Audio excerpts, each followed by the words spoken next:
Welcome to the debauchery. Hinterkaifeck was a small, family-owned farm in the Bavarian region of Germany. In March of 1922, this busy farm suddenly grew quiet, and it seemed the family who lived there just disappeared. A few days later, this family was discovered, battered, beaten, and brutally murdered. Who could have been evil enough to murder an entire family? The answer is unknown to this day. But Garrett, dun dun dun, we do have ideas. I'm Dave Jari. I'm Garrett Gorder. And this is Criminal as Fuck.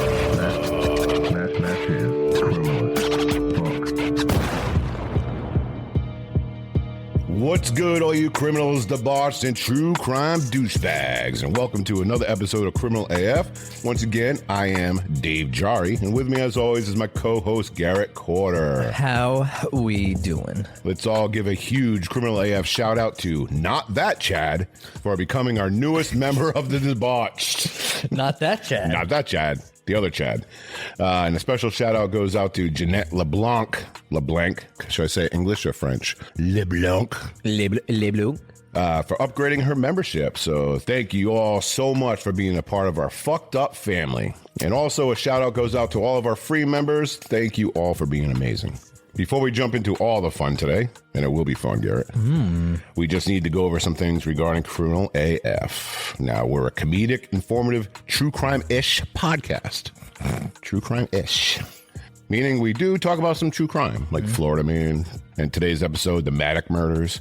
We'll also be talking about some things not related to true crime, like our mail call. But whatever we do talk about, we're going to have some fun doing it. Of course. Now, sometimes we find that certain aspects of these stories are hilarious. Yes, I did say hilarious. And sometimes we like to call people out for being dirtbags or some Keystone cops that fumble a case and, you know, whatever plethora of fucking hijinks happens. If this is your first time joining us, you're about to experience a couple of guys who have ADHD. And we also fucking swear a lot, so who knows where these conversations will take us. I think we're most likened to, I would say we're a guilty pleasure podcast. You know, like one that people love to listen to, but God forbid, they don't want if their family or friends know. They don't want to tell their friends. Right. What would they say at the PTO meeting? We're the sneaky link of podcasts, yeah. guys. We're the sketchy guy at the bar that you bring home at 2 a.m. That you let take you home at 2 a.m. Yeah. And then you're like, yeah, I probably shouldn't have done that. Don't ever tell anybody. Don't you tell anybody. Fucking Christina. Yeah. Stop. Don't tell. With that being said, we do discuss some pretty horrific and tragic stories that involve murder. Yay! Rape. Aww. Torture. And we will not shy away from the most gruesome of details, regardless of how disgusting they may be. Now, we understand that Criminal AF is not for everyone, and that's okay. And we just ask that you at least give it a listen. If it's not for you, thanks for checking it out. See ya. But if it is, welcome to the debauchery.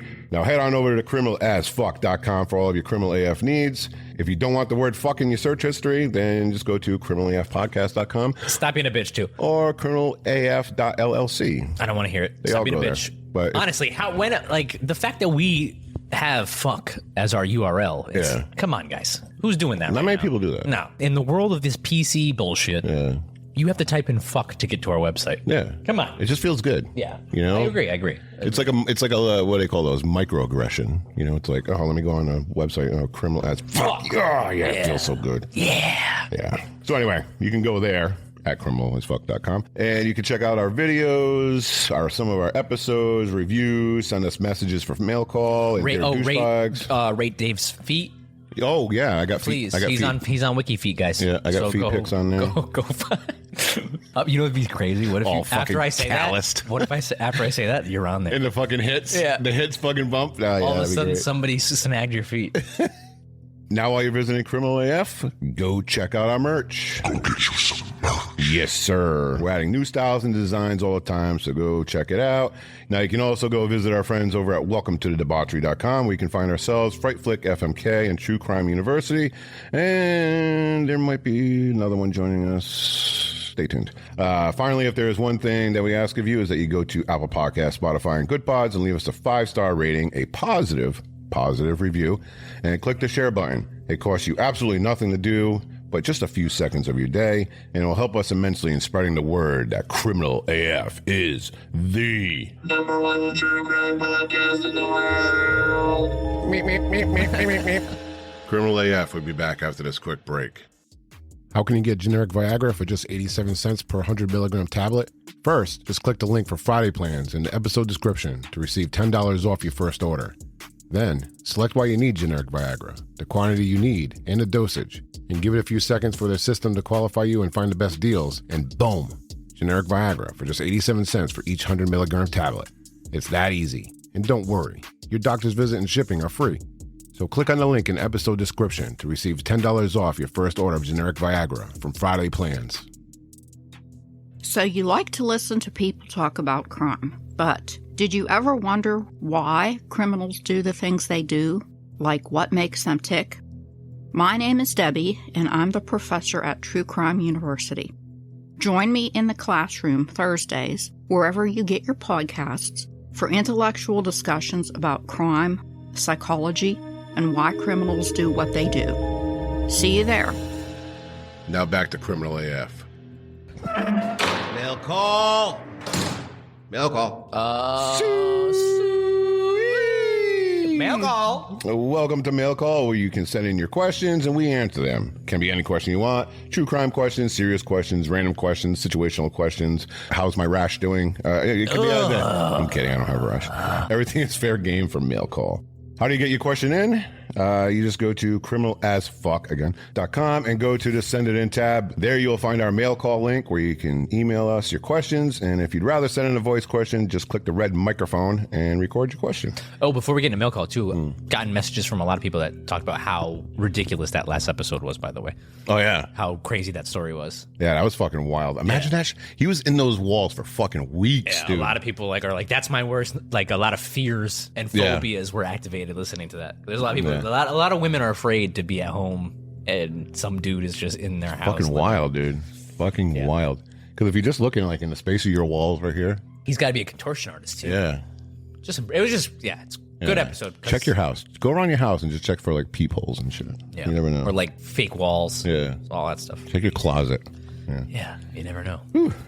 Our first question for this segment is from Nicole, and she actually sent us a voice question. I like these voice questions. Ooh. Send in your voice questions. I like them. Yeah. I like Voice questions over emails. Here we go.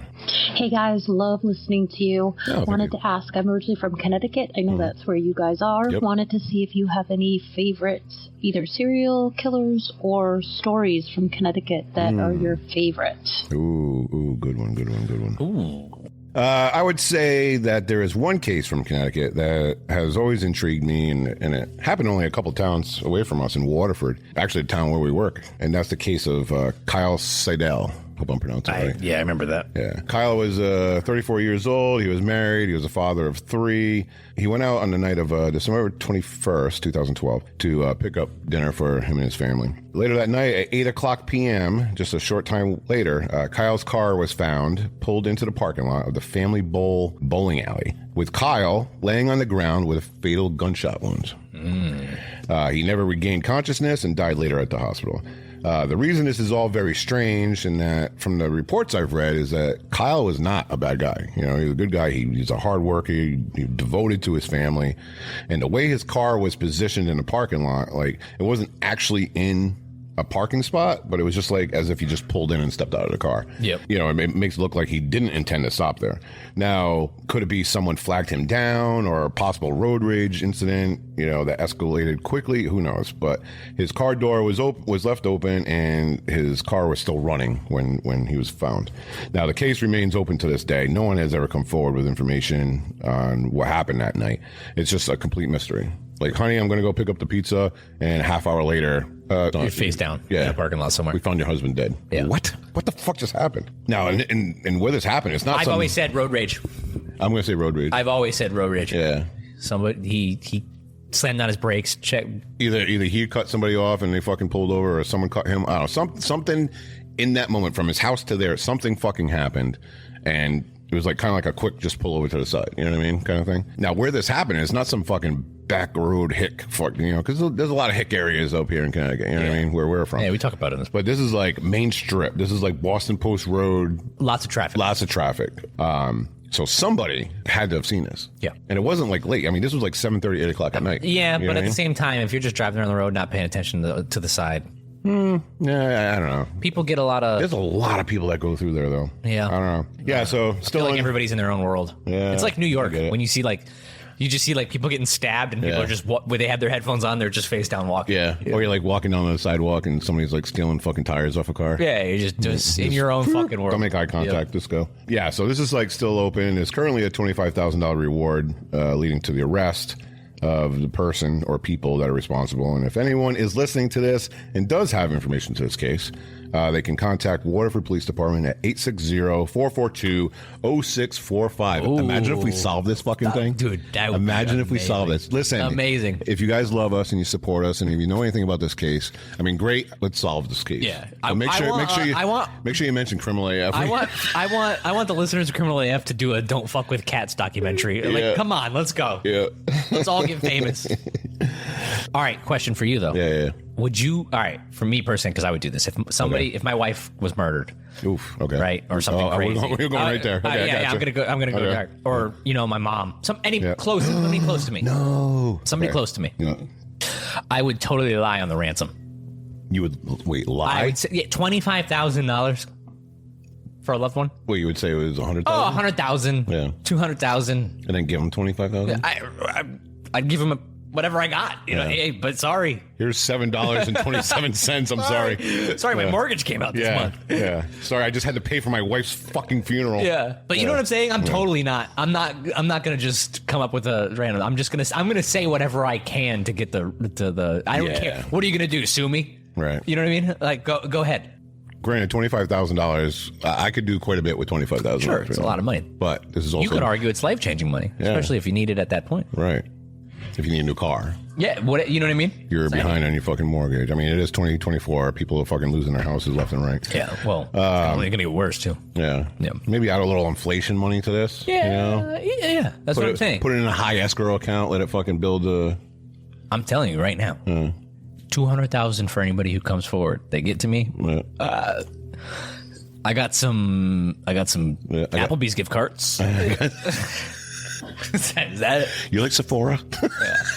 Thank you for doing the right thing, though. I appreciate you. Appreciate you. Yeah. No, I'm Thank you for finding my voice killer. I'm totally inflating the money. Yeah. Because I don't what are you gonna do? Yeah. That's true. I don't know. 25,000. I would be offended up in wherever I am. If I was dead? If I was dead, If my family and my whole family was like, 25,000. all we can scrounge up is 25. That's all you were worth to us is 25,000. I feel offended. I would be my like, life insurance policy was more. You made more money off my death. I'm haunting all of you. But anyways, yeah. And let me tell you something. We don't live in a fucking metropolis. You know what I mean? Yeah. Like I know what you mean. none of these towns around here are metropolises. They're New England. They're like, what's the biggest city? 60, 70,000? Well, Hartford. No, I mean in our corner. Oh, in our corner? Yeah. 70? Maybe 100? 100,000 people? New London? No, you think? I don't know. But the point is being, like, there's not a lot of people here. You know what I mean? Somebody had to have fucking said something. 40,000 in Norwich. That's it? 40,000? 40,000. So New London probably right 50, 60? New London only has 27,000. Shut the fuck up. Norwich has 10,000 more. So Norwich is probably the biggest one in this area. In this in our area. Yeah. Because it's definitely bigger than Groton. That's wild. Yeah.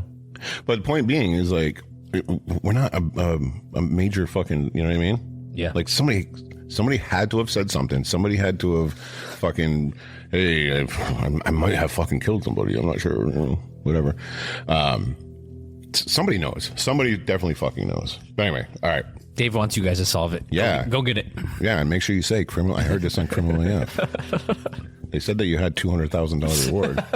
And a couple Applebee's gift cards. That fucking guy, Garrett, said he had $200,000 and a fucking gift card to fucking Ulta. All right, what's your Connecticut case? Case Altoid Sours for you. They're discontinued. Mine's gonna be a probably not a big famous one, but it happened here in Norwich. That happened at Mohegan Park? Mohegan Park Apartments. Oh, yeah. I was kidding. Really? Yeah. Mohegan Park Apartments. Okay. Mohegan Park okay. Yep. Jacqueline Worth. Yeah. Okay. Yeah. Not a huge prolific murder or anything like that. No one's going to even know about it. But if you're from around here, you will. Yeah, it was definitely a big case in here, and it was right around I was in high school. It was a big case. Basically, boyfriend was annoyed. Baby daddy drama. If I'm not mistaken, I'm probably butchering this because it's been a while. I don't know the case by heart, but he shot her through the door of her apartment in front of her kids.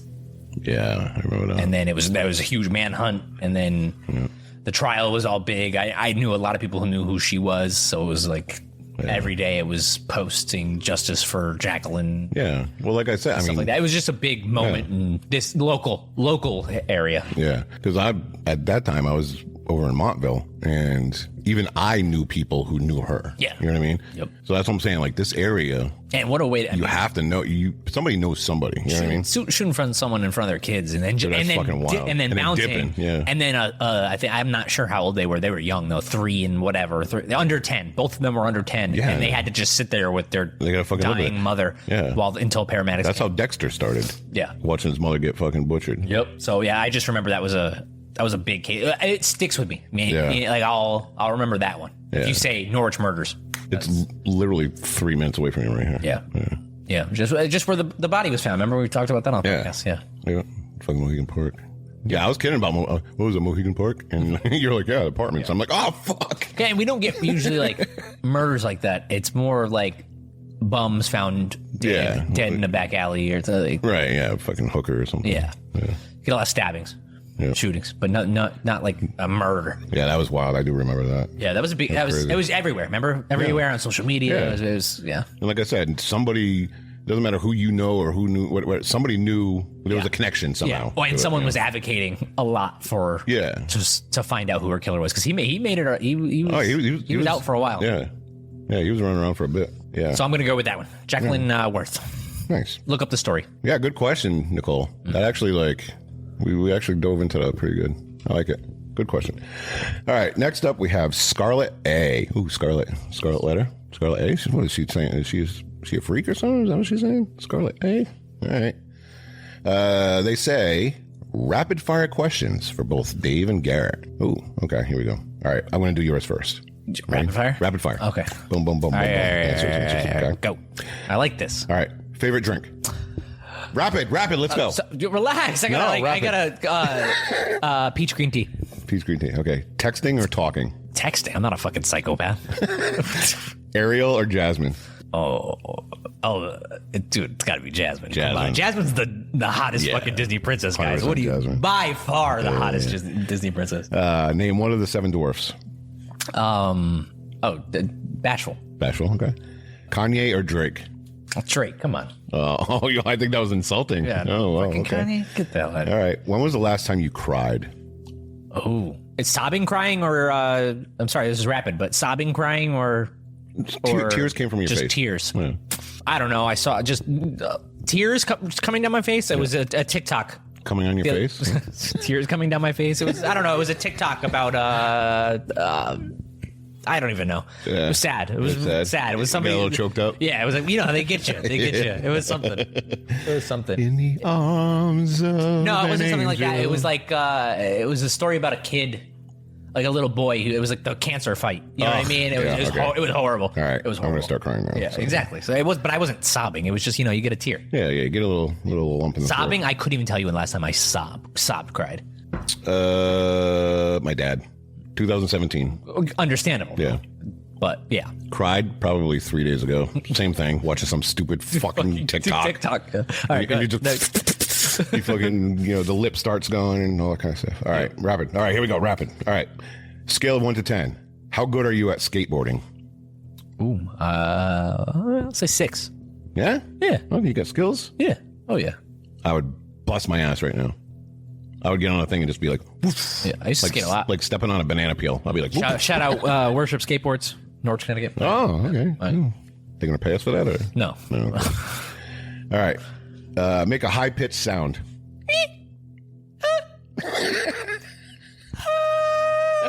Wait, that's not high pitch. Oh, there you go. Oh, he's belting out Break like a fucking. What, you have an opera over there? Oh, All right, here we go.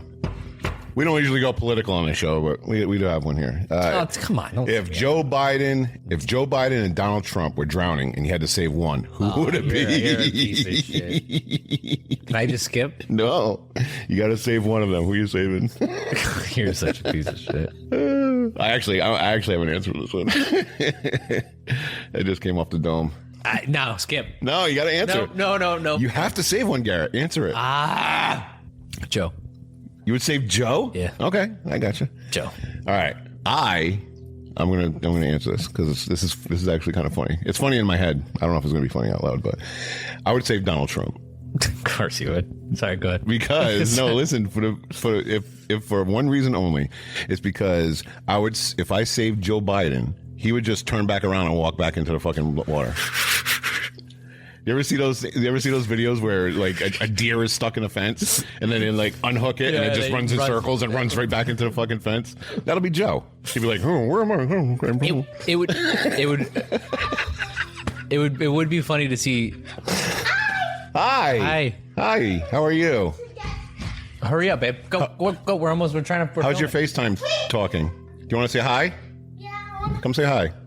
Say hi on Dad's microphone. Hello. That's my daughter. Immortalized right there. Immortalized on her laugh. All right. Yeah. I was gonna say it would be funny to see Trump drown though, just because of the noises that he would make. I'm the best drowner ever. Nobody drowns better than me. Holding up his. It's okay. Yeah. It's okay. I'm gonna go out. Yeah. I'm gonna go out in style. Some say I couldn't drown. Yeah, but here I am. I'm drowning. Sleepy Joe couldn't drown like I can. Yeah. You set me up for that question. Fuck you. Go next. Go next. Well, it's a lot better. Well, I don't know what would be funnier, that or fucking like Joe couldn't even like fucking panic while he's fucking drowning. He'd be like, "Whoa!" He'll just stare at you in the eyes while he's going down. Right. Like what? It's like, no, Joe, walk towards the shore. I don't know what I'm doing. Like the. Like I'm literally picturing the scene from Titanic when the captain's going down. He's just walking around looking at the glass panels until the water comes in. All right, go next. No political shit. Go. Oh my god! All right. Oh, it's my turn, right? Yeah, we got one more. Oh, what is your favorite food truck food? Ooh, food truck food. Food truck food. All right, we're gonna start up probably tacos. Tacos. I would. There's so many good food trucks that have tacos. There are. Well, I mean, I have yet to find a food truck that I didn't like. There's also food truck pizza here. That's one of the best pizzas in this whole fucking area. Oh, the fucking Brick and Basil. Brick and Basil. Woo. Yeah, that's a good one. They have like a old school Italian wood stone stove hanging off the food truck. Off the food truck. Yeah. Oh, it's so good. Yeah, and shout out Brick and Basil, Norwich, Connecticut. And that's the one where the food truck looks like a log cabin. Oh yeah, and it's like a whole bunch of hippies that own it. It's cool vibes. There's weird knickknacks all over the place and shit like that. It's like, good spot. Man. Good spot. Yeah, good spot. Real good. Yeah, if I went to a food truck festival, I would automatically beeline to Mexican. Oh Mexican food. Mexican, empanadas, Spanish. Oh, taco. Oh, I fucking love it. The shawarma. That's not shawarma, but you know what I'm saying. The fucking giant spickle of meat that they just cut right off. Oh yeah. This is gonna be my first summer where I'm not gonna be able to just devour every single fucking food truck. I can only probably have a bite at each but one. that's if you think about it. If you go with people. Saves you money in the long run because you can just be like, hey, let me get a bite of that. I'll give you $20 right now. Yeah. Just let me get like a bite off of everything. And then you just try like little bites every now and again. You know what I mean? You fill you up fast. Yeah. There's actually a food truck festival coming up soon. I'd love a good food truck. But yeah, I think I could say, you know, I like a good Asian fusion food truck too. Oh yeah. But if I had to pick one, taco food trucks are just so good. Mexican. You can't go Mexican. Rice and beans, empanadas. Everything. Fucking all of it. All of it. Just all right. Fucking throw it in my fucking face. Yeah. All right. You got questions for me? Yeah. Here we go. Let me bring them up. All right. Here we go. All right. Do you believe in love at first sight? No.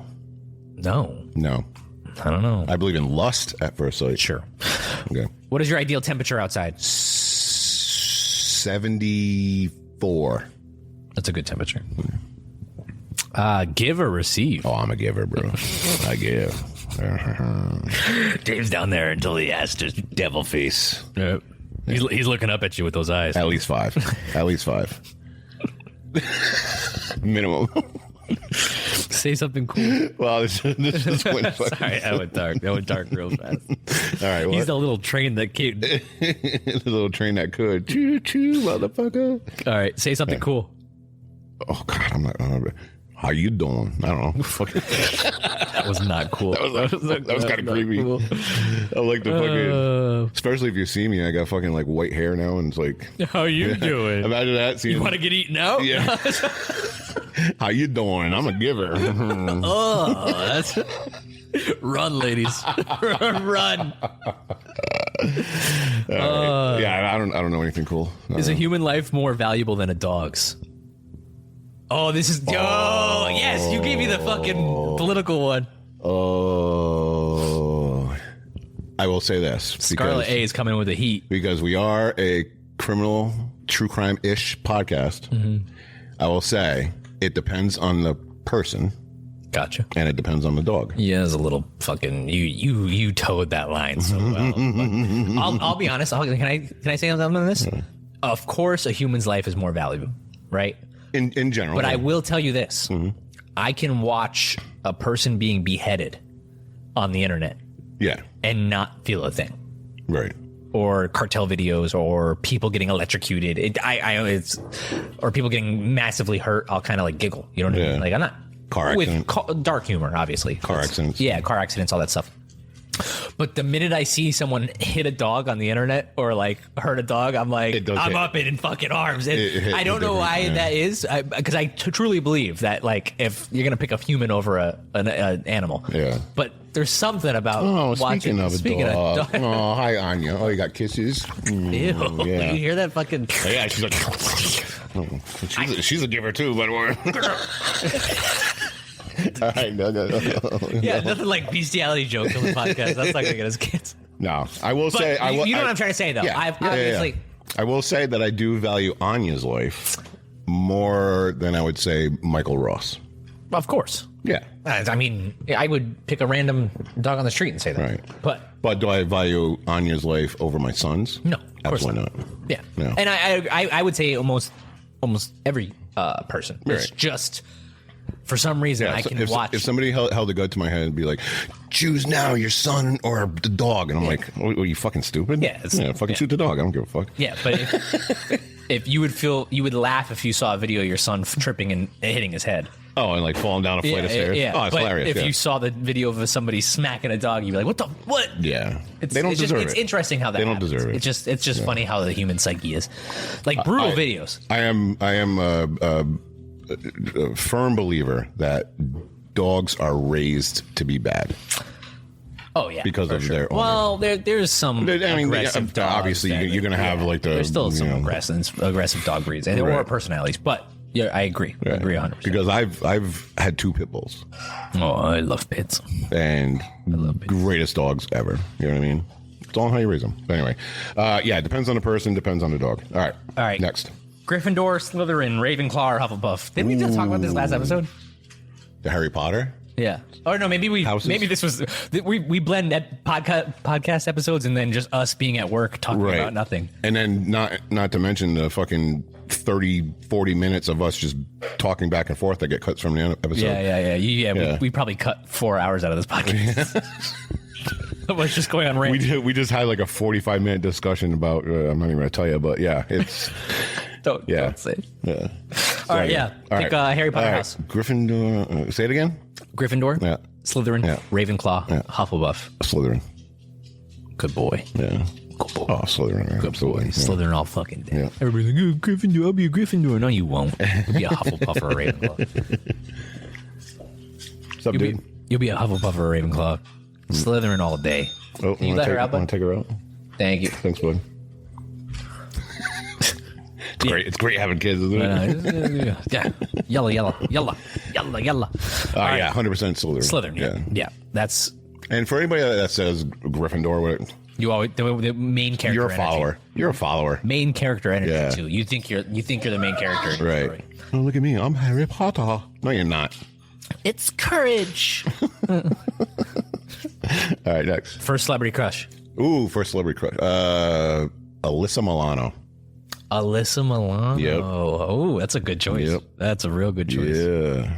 And Mine was JoJo. JoJo. Siwa? No, Oh. hell no. I was way before. I was going to say you're a little old for that. Do the research, JoJo. Yeah, I know JoJo. She was a singer way back in like. Yeah, wasn't she like a Disney kid too or something? I don't know. I'm not sure. I'm not sure. If I remember correctly, she's cute. Yeah, she's cute.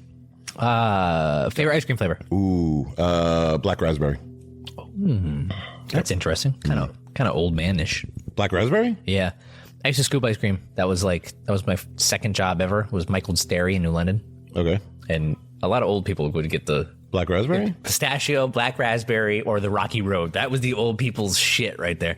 Wow. I swear to God. I'm not. As coming from experience of scooping ice cream, that was a black raspberry, pistachio, and Rocky Road. Those were sold by anyone over the age of like 60 would get.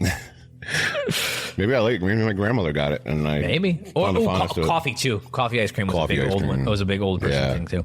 I can see that. If you were the opposite sex for a day, black raspberry just fucking hits different though. It's all right. It's okay. It's all right. It's all right. Whatever. There's so many better flavors than that, but okay. If you were the opposite sex for a day, okay. What would the first thing you would do? I let all the homies hit. Can it be a series of things? Sure. I don't know. All right. Rapid questions. Go. All right. If I was a woman for the day, like if I woke up and boom, I'm a woman, first thing I would do is I would get naked. I would lay a mirror on the floor and I would squat over the mirror. Yo, what the fuck are you? Where are you going? As I'm doing jumping jacks while I'm shoving everything I possibly can into my orifice. Yo, you're not leaving this in. Why? You're not leaving.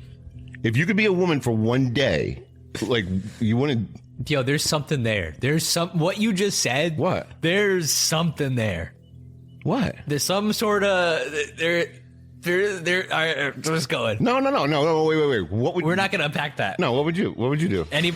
Yeah, go ahead. What would you do? Go ahead. You're telling me if you were a girl for a day, you wouldn't do any of that?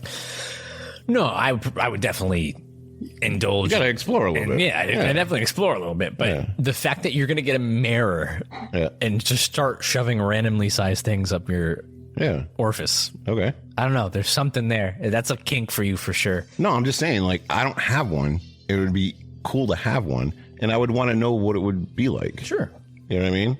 You know, because like as a woman, what does it feel like for a guy? You know? Yeah. Or as at a least guy, you didn't say like, oh, I'm gonna let all my friends hit. You're gonna let all your friends hit? I'm gonna let all my friends hit. No, that means I would have to see your shit. Yeah, I don't want to see your shit. That's what cracks me up. Yeah, no. When like a guy who's like, if I was a girl, I'd just be fucking. I'm like, what? What, dude? Well, I mean, that's why, like, if you ask a woman if she was a guy for a day, what was she doing? She'd say the same thing. She would 100% be fucking swinging it like a fucking elephant trunk. Helicopter. Yeah, helicopter, fucking jumping around. Yep. Fucking whacking around everywhere. Fucking sticking it in fucking Cool Whip, you know? Whatever. Apple pies, yeah. So, I don't know. Judge me. I don't care. No, I'm not judging. I'm just saying there's something there. There's more to unpack there. We're not going to deep into this. This episode has already gone on. And for a current woman not to be doing this on a daily basis boggles my mind. Yeah. You know? In a nerdy voice, order a cup of coffee. In a nerdy, oh my God, in a nerdy voice, order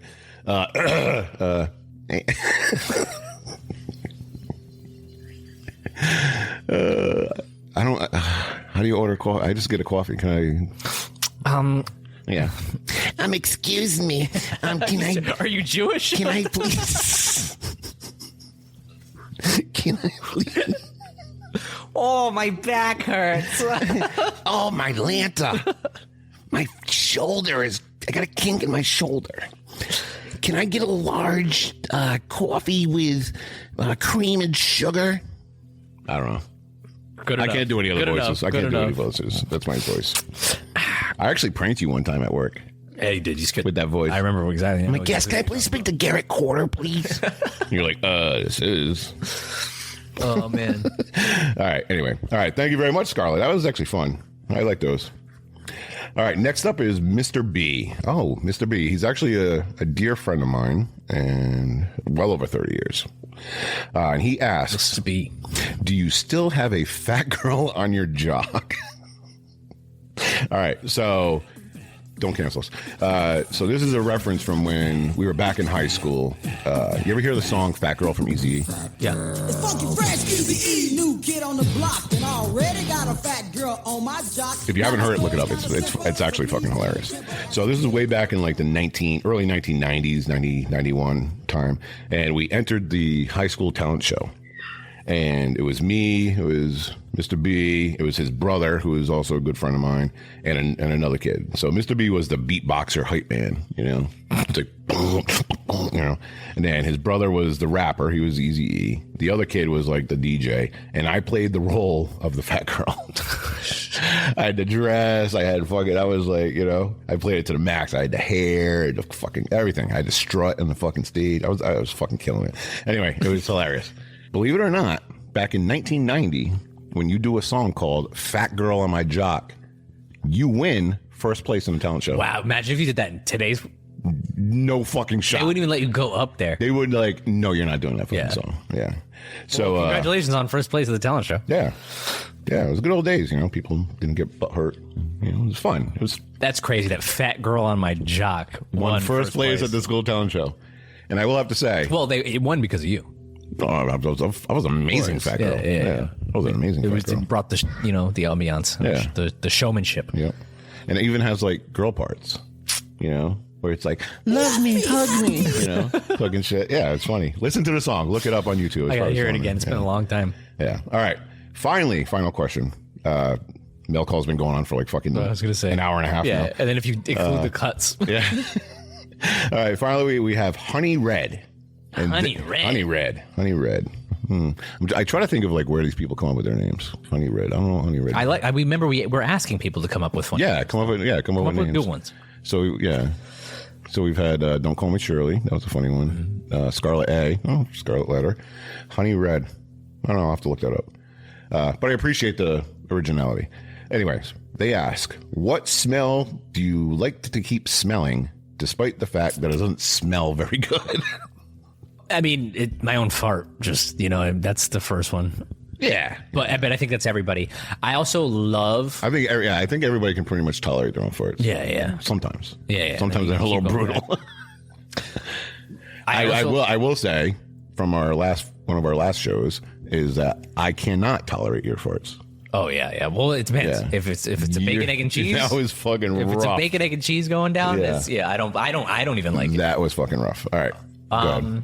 So yeah, obviously my own fart. It's always everybody likes it. I'm telling you, deep down there's like some weird thing going on. Yeah, where everybody likes their own fart. Smelling between your toes after a basketball game. Anyway, BO in general. Did you? Yeah, you like the smell of BO? No, like if we play basketball, smell, if we play basketball for a long, like I'm sweating my balls off. Gym you working smelling out. your balls? No. But like, you know what I mean? You know how you lift up and you... Yeah, you got that musk. That's like and you got that musk. You keep coming back for another one. Like, do I smell? You keep checking yourself. Yeah, you smell. Go fucking shower. Yeah. There is something, you know what I mean, that you keep coming back to. Yeah. You've never done a smell check on your nuts? No, I've never, like, I know if my balls are sweaty, I'll shower. But like if I'm not sticking my hand down there. Never did a sniff test? Of course people have done it, but I don't do it that often. You got to check. I mean, like if you're on a hot date, you're like, oh, excuse me, I got to run to the bathroom real quick. And you give a fuck a little. Make sure everything's kosher down there. You're in the sink with hand soap. With the bathroom hand soap. Watching with the gel that... Don't judge. A lot of you have done that. So, yeah. Anyway. All right, what's yours? All right, mine would be, I'm going to preface this with, I'm a huge lover of asparagus.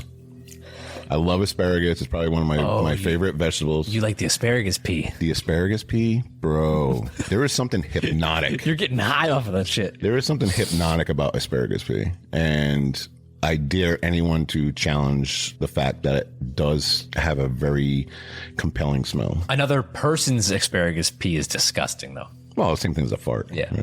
I will eat asparagus just because I miss the smell of asparagus pea. All right. Good. Thank you, everyone, for sending in your questions. Like the rapid fire. Wait, that wasn't really rapid fire. It wasn't really rapid fire. It took like fucking 27 minutes. But appreciate the questions. Yeah. Actually, that was a very fun mail call. Yeah. I like that. All right. Well, let's go to Florida then. What in the fuck is going on in Florida?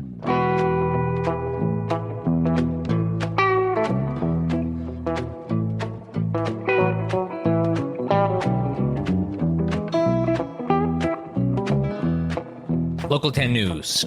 Shoot me then. Shoot me then. Miami men jailed after Grindr threesome goes wrong. Ooh. A pair of Miami men offered a man money for sex after messaging him on the app Grindr, but things did not go as planned. Ooh. After they met up, the pair wanted their money back, and they used a toy gun to make their point, police said. According to the arrest reports, the suspects, Yandri Mora Martinez and Ludwig Duvan Ramirez. Ooh, Ludwig. Okay. That's an interesting one. Then called the police themselves and claimed to be victims of a home invasion robbery. Miami police... After they just jacked this guy with a fucking toy gun. Okay. Miami police instead arrested them Monday morning at their home in the 2700 block of Northwest 15th Street. Police said the victim told them that he had been speaking with one of the men on Grindr, who offered him $160 to have sex with both of them on Sunday night. $160? Grindr's kind of wild. The victim agreed, police said, and after going to their home and began having sex with them, things started to go wrong. Oh.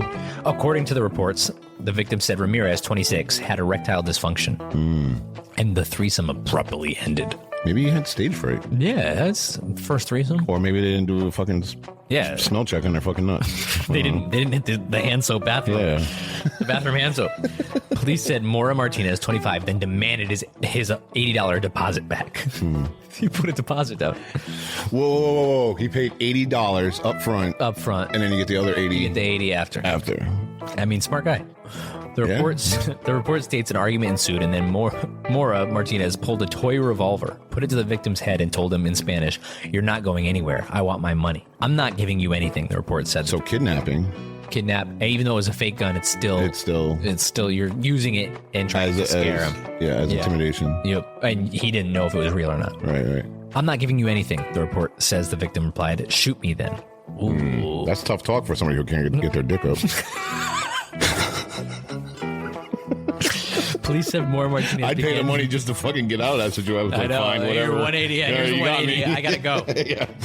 Don't ever repeat this. Police said Mora Martinez began to strike the victim, and the pair pinned him down and called the police. But he, along with Ramirez, why did you call police? What do you think was going to happen to this?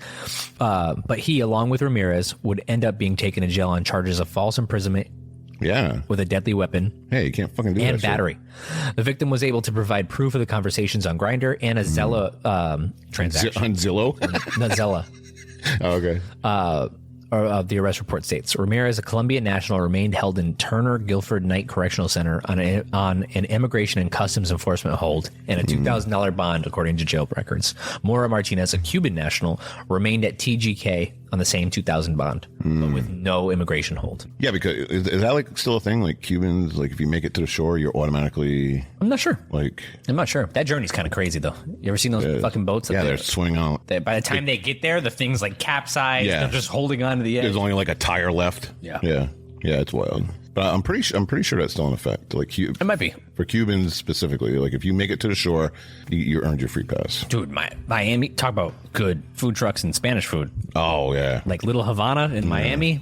Get one of those like Cuban coffees that's basically cocaine in a fucking cup. Yeah, well, even Little Havana in fucking New York, right? Yeah, good food. Yeah, good food. Yep. So future reference, you cannot hold somebody against their will, even with a toy gun. And also, don't pay for $160 threesomes on Grindr. Yeah, because you never know who's going to show up. That's on. I mean, $160 for sex. That's automatically like a sketch. That's sketch. It's not though, because Grindr, they just have. They just want to fuck. They just meet up anywhere. They just want to fuck. Yeah. So I mean, he wants to do it anyway. Yeah. It's not like a paid escort at that point. And I do have to say, you might as well make some money on it too. I do want to say, in defense of the gentleman that was assaulted, to keep an erection in an uncomfortable situation. Who know? You know, maybe there was a smell that came across. Maybe there was something that happened. You know what I mean? Let alone the thought of two random people that have no clue who they are. Yeah, I mean, like maybe he got stage fright. You know what I mean? Yeah, you can't blame the guy. Yeah. Like, and especially coming from two other dudes who know the pressures of that, right? That you gotta perform. Like sometimes it's an actual like chore to like keep, you know, like you have to like put your 100% undivided attention in those. Yeah, like you gotta like put your mind like elsewhere and be like, yeah, okay, all right, let's go. Yeah, you can't blame the guy. Yeah, come on, coming from other fellow dudes. Too. Yeah, this is three dudes. Shit happens. Yeah, you know, you should know. They should know that at all things. Like sometimes you just need a prime environment to like keep the to perform. Right. I'm with you. I'm with you. You know, like if you're with your wife and like the fucking kids are banging on the fucking door, I want my fucking pancakes. Oh, there's no way. You know, it's like, oh fuck. Well, there goes that. Yeah. Sorry. Nothing takes you out of the mood more than two children. Yeah.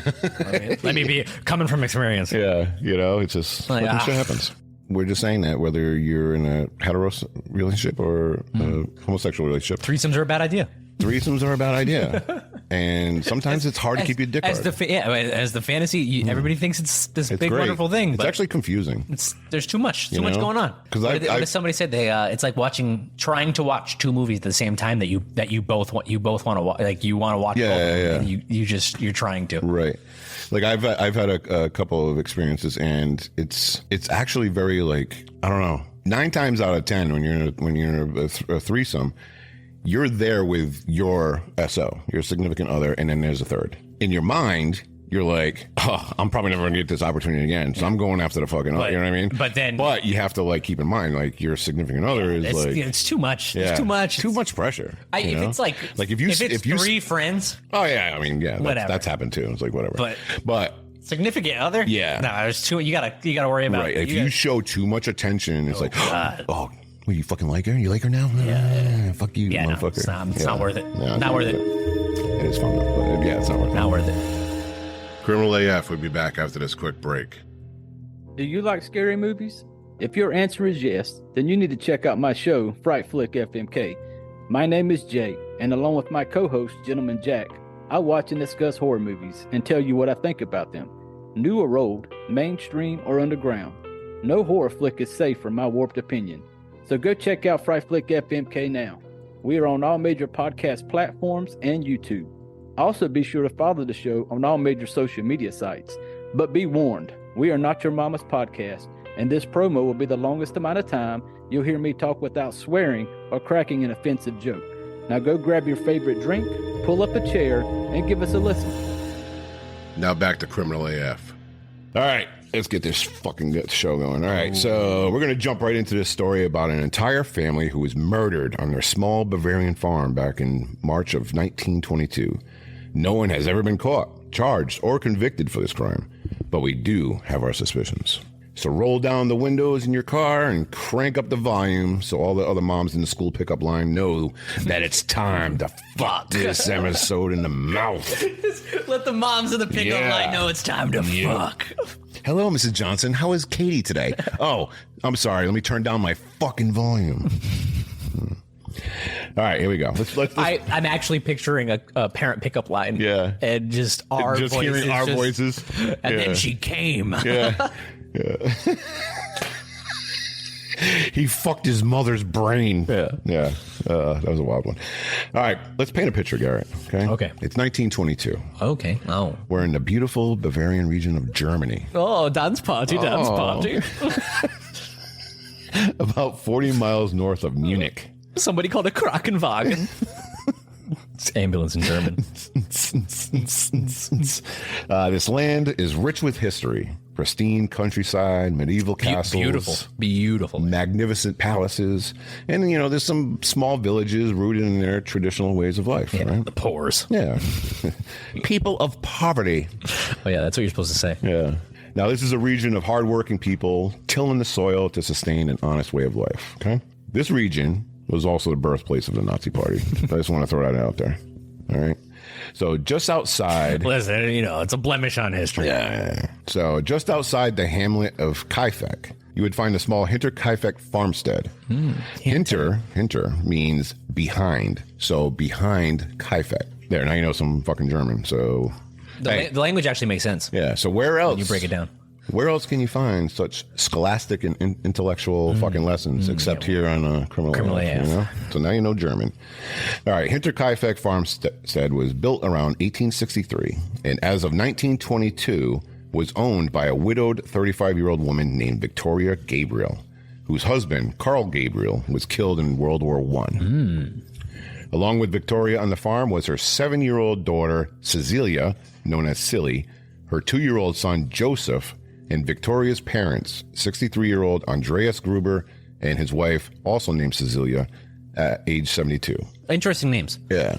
Well, they don't sound very German to me. Cecilia? Cecilia, yes, but Joseph. Well, it's Joseph. Oh, it's like Joseph. Yeah. Yep. Okay. And Victoria's and Gruber is 100%. And Victoria's VIK. Victoria. Yeah. So that's okay. I forgot German. You just throw a K in there somewhere, right. and it's German, or a S, an SCH at the end of something. SCH, ish. Yeah. All right. Also living on this farmstead was their live-in maid, Cressens Reiger. Reiger. All right. In the weeks and months leading up to the end of March of 1922, several odd occurrences happened in and around the farmstead. Strange noises and what seemed to be loud footsteps in the attic led Cressens Reiger, the Gruber's maid for over a year, to abruptly quit in September of 1921, believing that the house is to be haunted. In March of 1922, Andreas discovered a newspaper from Munich on his property. Now, mind you, this is 40 miles away. It's 1922. It's not like you just hop in your fucking... Yeah, or even mail. Mail a newspaper. Mail call. So, thinking that this mail was mixed up with the neighbors, he soon learned that no one along the mail route subscribed to this newspaper. So, why did this newspaper from Munich just happen to be on the property? Days later, Andreas discovered footprints in the snow coming from the forest, leading right up to the doorway to the house. Yeah, it's terrifying. But there were no tracks leading away. Ooh, do we have another wall liver here? Yeah, another wall liver? A key to the house was also found to be missing. Okay. Now, one night in March, the family could allegedly hear footsteps walking in the attic. When Andreas searched the area, no one could be found. Where were these footsteps coming from? Andreas would tell his neighbors of these strange happenings, and they would encourage him to speak to the police. But Andreas never did. He was like, I'll fucking handle it. You know? Typical 1920s dad. Yep. Another strange incident was reported by a school friend of the younger Silly, stating that her mother, Victoria, had fled the farm the night of Thursday, March 30th, after a violent argument with her parents. But she was located hours later, hiding in the forest. Nobody knows why. That's interesting. On March 31st, the Grubers welcomed their new maid, Maria Baumgartner. And I had read that Maria was a sister of their previous maid, Crescent Draga, but I couldn't corroborate that. So I don't know where Maria Baumgartner came from. But anyways, she's the new maid as of March 31st. Okay. All was quiet on the Hinterkaifeck farmstead over the weekend of March 31st, 1922. A couple of coffee salesmen, Hans and Eduard Szyskowski, arrived and knocked on the door to take the Gruber's weekly order, but nobody answered. They knocked on the windows of the house. They walked around the farm. You know, hello, anybody here? Where's the dance party? No dance party. But nobody came out. Nobody answered them. So they're like, well, I guess they're not ordering coffee this week. And they left. A couple of hours later, 2 hunters stopped by to purchase items from the farm, but they too found nobody. The postman came by, and when he didn't see or hear anyone, including the family's dog, who would usually bark incessantly, he left the mail and newspapers on the windowsill in plain sight.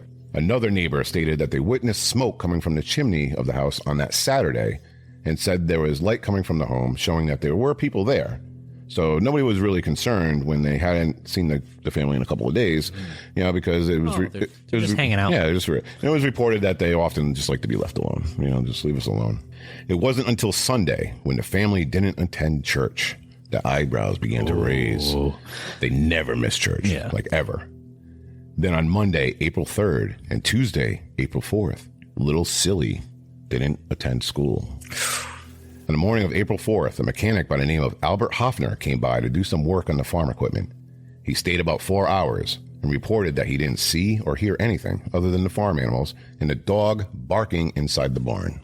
Later that day, around 3 p.m., next-door neighbor Lorenz Schlittenbaumer, who's going to be a popular name here later on in the story. He sent his 16-year-old son, Johann, along with his stepson, Joseph, age 9, to the Hinterkaifeck farmstead to see if they could find the whereabouts of the family.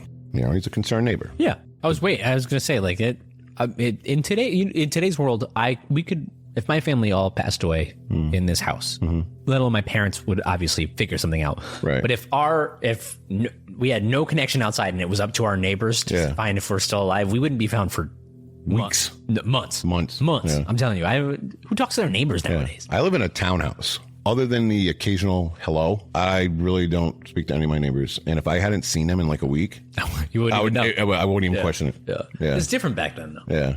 You relied on your neighbor a little bit more, I think. Yeah. And like nowadays, if somebody knocked on my door, I'm like, God. What the fuck are you doing? I'm talking to him through the Ring camera. Hello? I'm hiding behind the couch. That's true. I'm like, I'm not fucking answering the door. Who the fuck are you? Yeah. Anyway, it's weird now. Yeah. It's weird. All right. So the boys eventually returned home and reported that they had seen no one at the farm. So Schlittenbauer then recruited fellow neighbors Michael Pohl and Jacob Siegel to help investigate further. Michael and Jacob reluctantly agreed because they're like, I don't really want to go there, but whatever. Okay. Yeah. The three men approached the barn first. They broke open the lock and pushed the heavy wood door open and were instantly hit with a horrific sight and smell. Just inside the doorway lay 4 bodies, 3 of which were partially covered with hay in an apparent attempt to hide the bodies. The 4 victims were Andreas Gruber, his wife Cecilia, their daughter Victoria, and 7-year-old Silly. Schlittenbauer realized that there were 2 other people missing, 2-year-old Joseph and the Gruber's new maid who had just got there on March 31st, Maria Baumgartner. So Schlittenbauer raced to the house and entered the home without pause. Keep that in mind. Inside the home were the bodies of Maria, lying in her bed, and young Joseph, found brutalized inside his bassinet. What the fuck? Authorities were contacted, and the investigation into the murders of Hinterkaifeck was led by Inspector George Reingruber. Why does German, it sounds so angry. Aggressive. It's such an aggressive language. Such an aggressive language. Krakenwagen. This would prove to be a very daunting task, as the crime scene was disturbed. The bodies had been moved, and it appeared that the killer stayed on the property for at least a day or a number of days after the killings. He was making a fire. Yeah. He was hanging out. He was sitting down in their chairs. Chilling. Cup of tea. Yeah. Who sat in my chair? Who ate my porridge? Anyway. All right. Not only that, but all of the farm animals had been fed and tended to. This is thoughtful. Yeah. As well as the... This goes back to the dog question. Yeah. Yeah. The guy cared more about the farm animals the fucking pigs and than cows. A family of fucking... A 2-year-old boy murdered in his fucking bassinet. All right. He also stayed inside the house using the kitchen to prepare food. Something even more strange did stand out inside the home. The murders were ruled to have occurred on the previous Friday, March 31st, the last day anyone saw the family alive. Yet, the page on the single date calendar in the kitchen was ripped off to the date of April 2nd, meaning someone tore off the pages for March 31st and April 1st. What a psychopath. The motive of the crime was first suspected to be robbery, and the police interrogated traveling craftsmen, vagrants, and several inhabitants from their village and beyond. Detectives soon abandoned the burglary theory when a large amount of money was found laying out in the house. They wasn't even bothered with. Now, a search of the hayloft where an iron band had been found, police discovered evidence that someone had been living there. Haystacks had been left behind, and whoever had been there had removed roof tiles, presumably in order to keep a lookout for people coming by.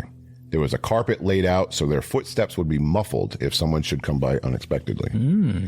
Ropes had been attached to various beams in the barn, and it was believed that this was done so the killer could lower himself quickly to the ground and make an escape should anyone enter the barn.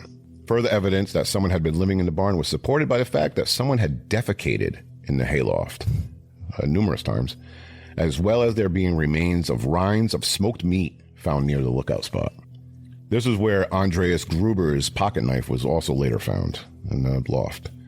Authorities believe that the victims had been lured to the barn by restlessness in the stable resulting in noises from the animals. They're like, oh, what's going on out there? Let me go take a look. Initial and subsequent searches of the house failed to turn up the murder weapon, believed to be a mattock, which is an agricultural tool similar to a pickaxe. Oh, that must have been a crazy scene then. Yeah, being bludgeoned with a mattock. Pickaxe? Yeah.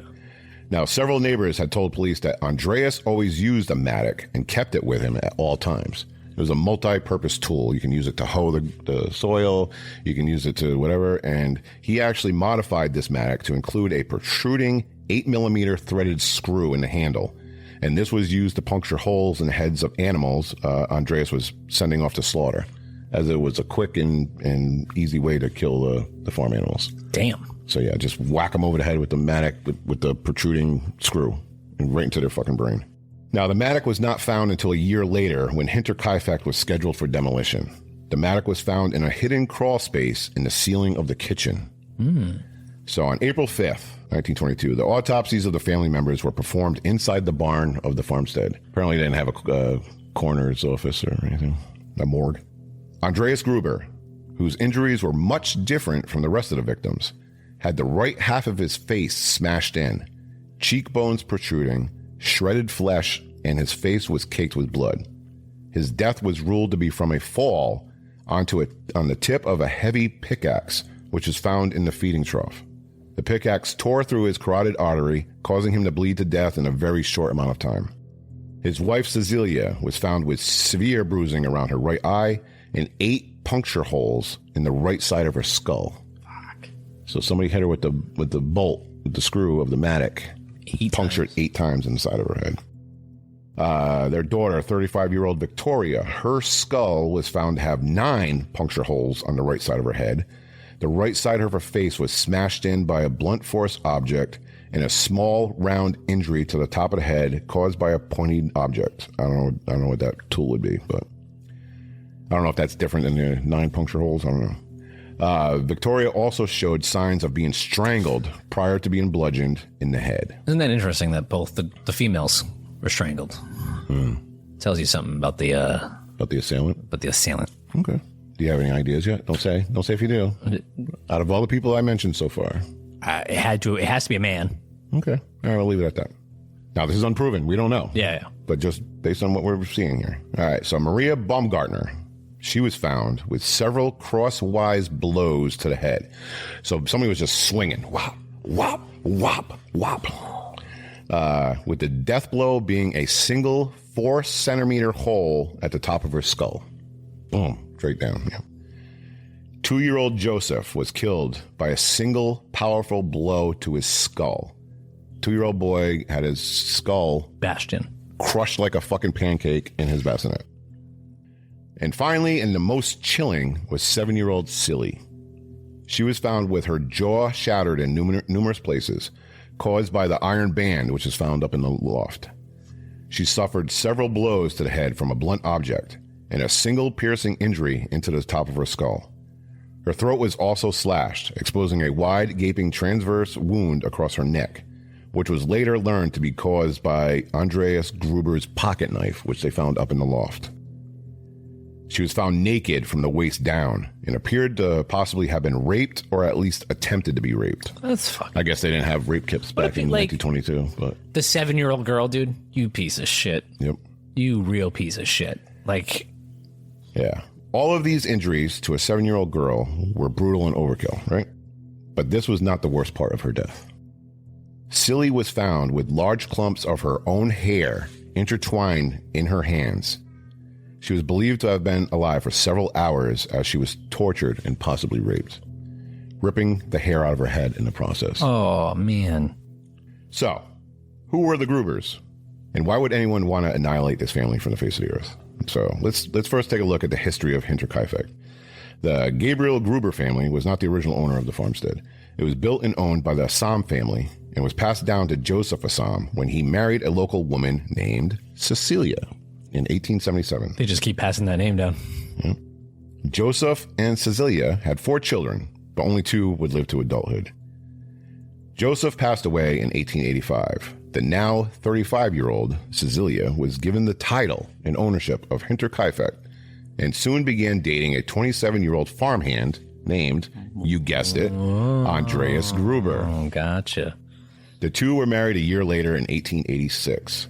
Upon their marriage, Andreas, by right, was given 50% ownership of Hinterkaifeck. Not bad for a farmhand, you know. He now owned one of the biggest and most profitable farms in Bavaria.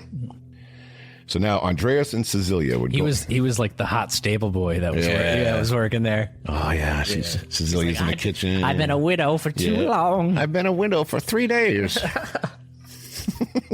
It's the pool boy story, basically, right? And now he's sitting on half of the ownership. Yeah, she's rocking in a chair on the porch, and she's watching this sweaty, young, muscular 27-year-old shoveling cow shit. Yep. And she's like, oh, I gotta give me some of that. Gotta give me a piece of that. Yeah. So Andreas and Cecilia would go on to have 3 children, but 2 would die in adolescence. Typical 1800 shit, though. A little bit more on that. Hold on. The surviving child, their firstborn, was named Victoria. Cecilia's other children from her first marriage would go on to move away from Hinterkaifeck, leaving only Victoria with her parents. Basically, back then, if you remarried, I guess your previous children no longer fucking mattered anymore. So they get no inheritance. Now, Victoria would grow up to be considered a very beautiful woman, personable, polite, and seemed to have everything going for her. She was very devout in her faith, often going to church several times a week. But you never know what's occurring behind closed doors, Garrett. No, you don't, especially those people. Yeah. So even though Victoria exemplified a young woman who seemed to have the world at her fingertips, her father, Andreas, was a real fucking shitbag. Okay? He was considered abrasive, rude, with an extremely short temper, who was possessive over his wife and his daughter, often beating them and forbidding them to see or speak to any other people unless it was at church. By the time Victoria was 16, Andreas was raping his daughter almost on a daily basis, and this abuse went on for years. Now, we talked a little earlier about Andreas and Cecilia having 3 children, and 2 of them had died in their youth. Well, Andreas, as we've stated, was an abusive, evil waste of fucking skin. The type of guy whose mother should have swallowed instead of giving birth to this fucking mouth breather. But he was well known around Kaifeck for his extremely aggressive and brutal treatment that he showed his wife, his children, and, sometimes neighbors. Oh, he was the guy who fought his neighbors. Yeah. So basically when the family went missing, nobody really cared because they were like, yeah, fuck him. Yeah. If Andreas was even slightly inconvenienced, he was quick to attack people with dangerous objects such as a scythe, a pitchfork, a shotgun, and he was most abusive to his children. In addition to beating them almost on a daily basis, he would lock his children outside of the house or in the cold cellar for many days during the winter, which ultimately and allegedly led to the death of his daughter, Sophie. What a piece of shit. Yeah.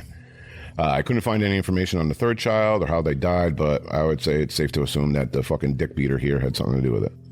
Now, let's fast forward to 1914, and Victoria, now 27, marries a man named Carl Gabriel, who was 26 at the time. Now, this marriage wasn't formed out of a product of love, but rather opportunity. All right. So Carl Gabriel's family, they weren't very well off. It's kind of like you want to marry into a family of privilege.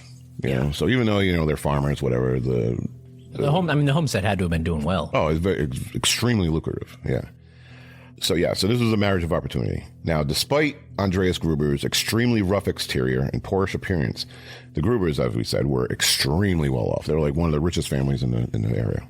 Now, Carl Gabriel's family knew this, and they pushed for the marriage between Carl and Victoria. And because Victoria was Andreas and Cecilia's only surviving child, Hinterkaifeck would be passed on to Victoria and Carl upon their marriage. So they went off and got hitched. So now Carl Gabriel is now 50% owner of Hinterkaifeck. But not much has changed after marriage other than the ownership, because Andreas and Cecilia still lived on the farm. Yeah, we're not. Yeah, we're not moving out. Fuck you. So Andreas still ruled the roost with an iron fist, and he still continued to rape Victoria and beat Cecilia and fucking just be an overall fucking piece of shit. Now, if you're Carl Gabriel, you're married into this family, you don't really love the person you're with, you're just like, whatever, my parents forced me to do this because of money, whatever. Living on a farm with someone like Andreas Gruber can quickly take its toll. And regardless, if you've been handed the keys to a very profitable farm, life can be extremely miserable. Because of this strange and awkward dynamic, Carl and Victoria's marriage very quickly began to fall apart. About 4 months after getting married, Carl Gabriel enlisted in the army, most likely as a way to get away from this crazy and fucking maniacal Andreas Gruber, who by now was making Carl's life a living hell. But this escape tactic would come to backfire. It was the beginning of World War I, and Carl was sent into battle. Months later, Victoria receives a letter that Carl had been killed in battle on December 12th, 1914. Just along with like every other German man at that time. Yeah. So many people died. Mm-hmm. Now, to make matters worse, Victoria was also pregnant. Oh. Yeah, she was with child. So in 1915, Victoria gives birth to a daughter she named Cecilia after her mother, but she was affectionately known as Silly. Now, not long after the birth of Silly, a maid walked in on Andreas raping Victoria. She ran out of the house and immediately went to the police. I guess incest is a very bad thing. Yeah. Even in 1922. Yeah. Police arrived at Hinterkaifeck and they arrested Andreas for incest. But they also arrested Victoria for the same charge. Wow. Nothing like adding more emotional damage to this poor woman. Could the baby be his? Let's continue reading. Andreas was convicted of the incest and was sentenced to a year in jail. That's it? And Victoria was convicted and sentenced to serve 1 month. When Victoria was released from prison, she began talking with their wealthy neighbor, Lorenz Schlittenbauer. Schlittenbauer. We remember him, right? Yes. At the beginning of the story. All right, yes, they are. He's the same Schlittenbauer who discovered the bodies. Now, over time, Victoria had proposed that she and Schlittenbauer begin a relationship. One setback. Schlittenbauer is married. Okay. He claims he never had an extramarital affair with Victoria. And the purpose for all this, that, Victoria, she wanted to find herself another husband before her father was released from prison, where he would continue to fucking rape Victoria. This plan didn't work out so well, but this is the early 1900s. If at first you don't succeed, just wait for someone to die at the old age of 40. The old age of 40. Because what happened was Lorenz Schlittenbauer's wife, she died. And not long after her passing, Schlittenbauer and Victoria began bopping and booping. That means fucking. They were fucking. Get it? After a while, Lorenz is like, damn, Victoria can clap. So he wants to propose to her. Right? So, but this union would be a huge deal for Lorenz. Yeah, for sure. So not only does Victoria have that good, but he'll also get half of Hinterkaifeck, because she still owns it, which adjoins his property, essentially doubling his land making ownership. A compound at this point. Fuck yeah. And we all know back in those days, land was... That was everything. Yeah. Land did all the talking. All right. So Schlittenbauer goes to Hinterkaifeck to ask Andreas for his daughter's hand in marriage. But there is a stipulation. Now, it's well known that Andreas likes his daughter. So Andreas has to agree to stop raping Victoria. To which Andreas responds, we'll see. Jesus Christ. Fuck. Jesus. No shame in his fucking game. What dude. in the country No backwoods is shame. going on? Like, the more the story continues, the more I'm glad he's dead. Like, fuck him. He's just a fucking dirtbag. All right, so while these marriage discussions were ongoing, the plot thickens. Victoria announces, surprise, I'm pregnant again. It could be anybody at this point, though. Yeah. So Andreas and Lorenz point at each other like the Spider-Man meme. They're like, it's yours, it's not mine, blah, blah. Victoria claims that the baby is Schlittenbauer's, but he's not quite sold on that notion. After all, Andreas can't keep his peen out of his daughter's vagine. So Lorenz denies paternity of the baby, and this results in a huge confrontation between Andreas and Lorenz. Like, huge, like, to blows kind of shit. Andreas demands that Lorenz pay him child support payments. Not Victoria, pay him child support payments. Lorenz basically says that he's not going to accept paternity of the child unless Andreas agrees to stop molesting his daughter and to give him consent. Stop doing it. Yes. Just stop fucking your daughter. Let me marry her. Andreas refuses. Nope. I'm going to keep fucking my daughter. Nope. Fuck you. Lorenz had enough. I'm sick of this. I'm done. Blah, blah, blah.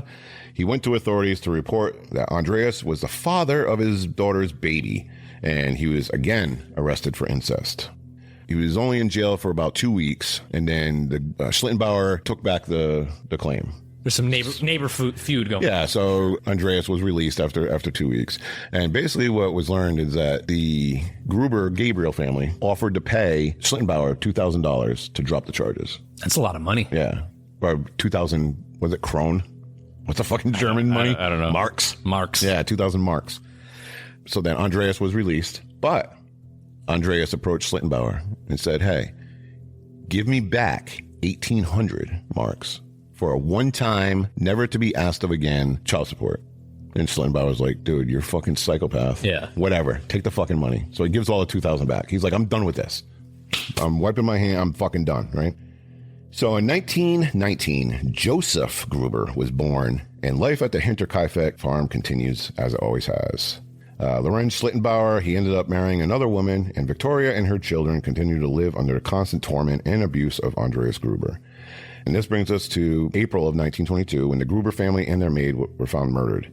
So, who killed the family? All right? We need to figure this out. Nobody knows. With little to no evidence of the crime scene that might offer police a clue to the killer or killers, detectives began to draw up a list of suspects. One of the first suspects on the list was Carl Gabriel. Yes, the dead husband of Victoria. I was going to say, what? Although Gabriel had reportedly been killed by a shell attack in France in December of 1914 during the First World War, his body had never been recovered. Ooh. So shortly after the murders, people began to wonder if he had in fact died in the war. He ran away. He didn't want to fight. Right. He went AWOL and then went right back into the farm. Fucking murdered the family. I mean, it could happen. But this theory was put to rest when members of Carl Gabriel's platoon confirmed seeing his dead body.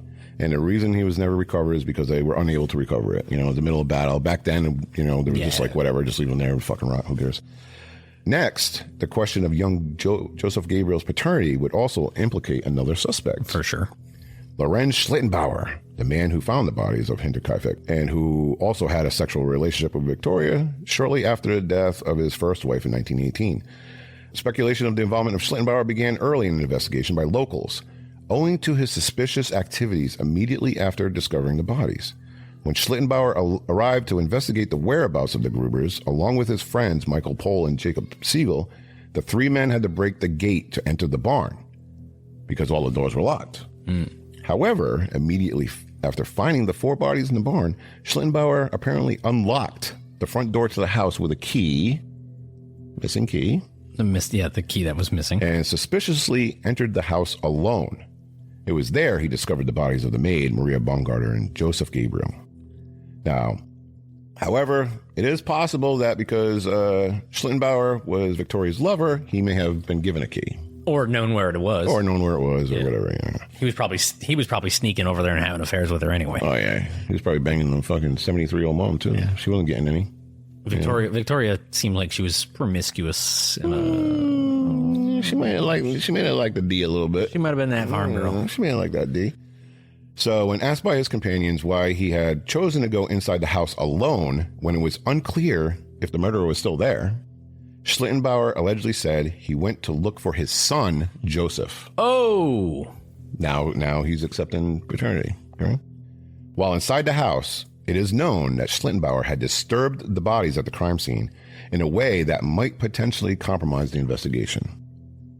For years after the crime, Schlittenbauer remained a center of local suspicion because of his strange comments, which were seen as proof that he knew specific details that only the killer would know. For many years, people speculated that Schlittenbauer murdered the family after Victoria demanded financial support for young Joseph. Before his death in 1941, Schlittenbauer initiated several civil lawsuit claims for slander against the people who described him as the murderer of Hinterkaifeck. And he won all of them. There was no proof. Yeah, no proof. Yeah. I don't know, though. He'd be my suspicion, too. Yep. Now, if Schlittenbauer did have knowledge of who committed the murders, he took that secret to the grave when he died. Then we have the testimony of the Gruber's former maid, Crescent Raga, who worked for the Gruber family at Hinterkaifeck from November of 1920 to around September of 1921. She gave the names of several suspects to police. One was a man named Anton Bichler. He was a local man who had helped with the potato harvest at Hinterkaifeck and therefore knew the premises. She told police she believed Anton and his brother Carl Bichler might have committed the murders. Raga claimed that Anton Bichler often talked to her about the Gruber and Gabriel family and reportedly suggested that the family ought to be dead. The former maid also said in her interrogation that the farm dog, who barked at everybody, never barked at Anton. Really? You know what's interesting too is like this is obviously like a staple in that community, right? Like you said, like the hunters would go there to buy stuff, and like so there's constantly like travelers and like people coming in and out. Like it really could be anybody, right? It could just be a psychopath who was and like you know, you had the coffee salesman. Yeah, like back then, you know, there weren't stores readily available, so you had salesmen come and bring you fucking shit. Yeah, there's probably so many people. I think of Miriam's oh my god, Hateful Eight community. Like it was a stop on this path. Haberdashery. Mimi's haberdashery. Like it's like a haberdashery-esque thing. Where like just travelers like, oh, weary traveler, do you need a drink? I got this elixir. Yeah. So it could be anybody. So she told police that she thought that Anton Call had committed the murder together with a man named George Siegel. Now, Siegel was a former farmhand at Hinterkaifeck and knew of the family's fortune. Siegel had supposedly broken into a home in November of 1920 and stolen a number of items, a crime for which he denied.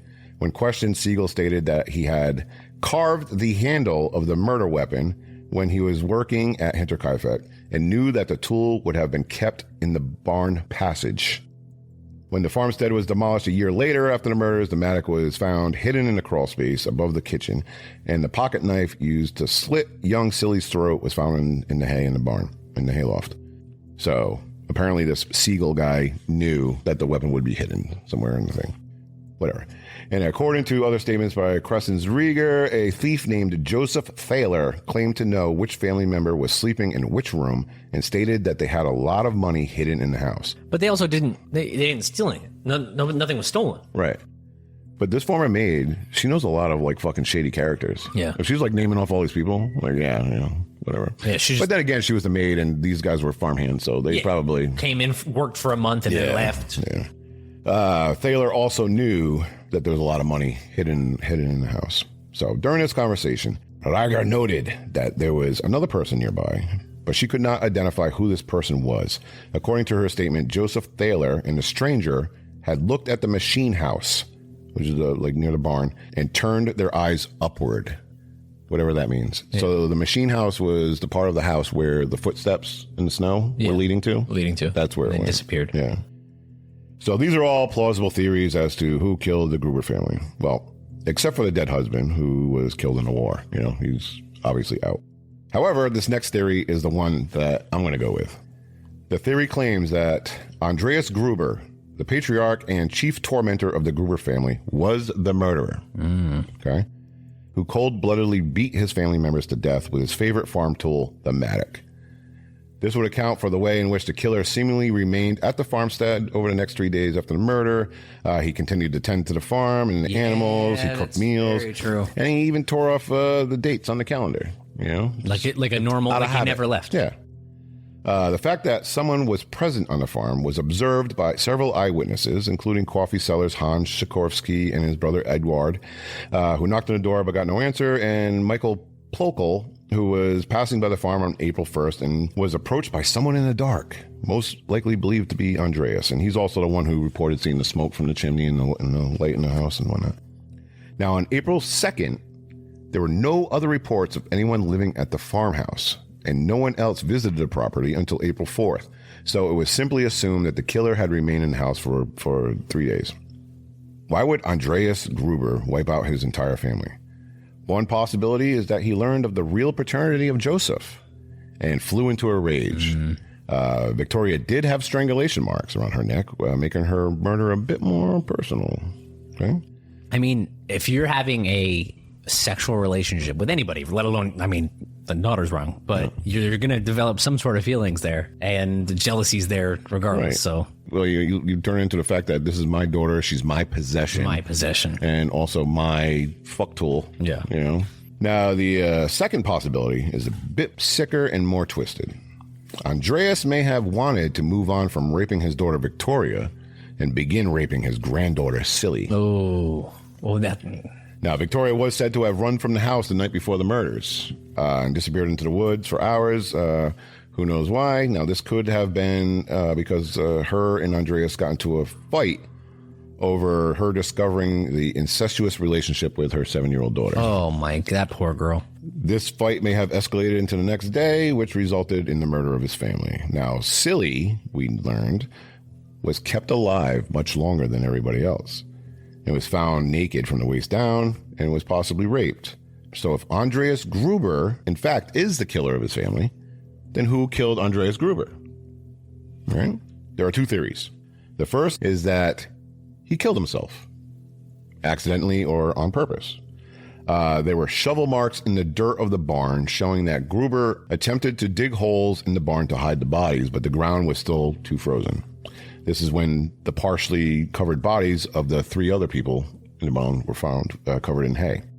Knowing that he was not going to be able to get away with killing his family, Gruber may have positioned the pickaxe and then leapt from the rafter, landing on the pickaxe, shredding the side of his face, severing his carotid artery. I don't know. That would be a very hard thing to do. To line that up perfectly to that point. Because the cause of his death was that he fell on the pickaxe. That's what they said. That was the official cause. He fell on the pickaxe. Yeah, I don't know. Yeah. You gotta like that's like when you hear the stories about people who try to kill themselves with shotguns and they pull away last second. Yeah, like half their face is gone, but they're still alive. Yeah. That's like one of those things. Like you better land this perfectly with precision. Like that. There's no way. Like 10 out of 10 dive. There's no way. Yeah.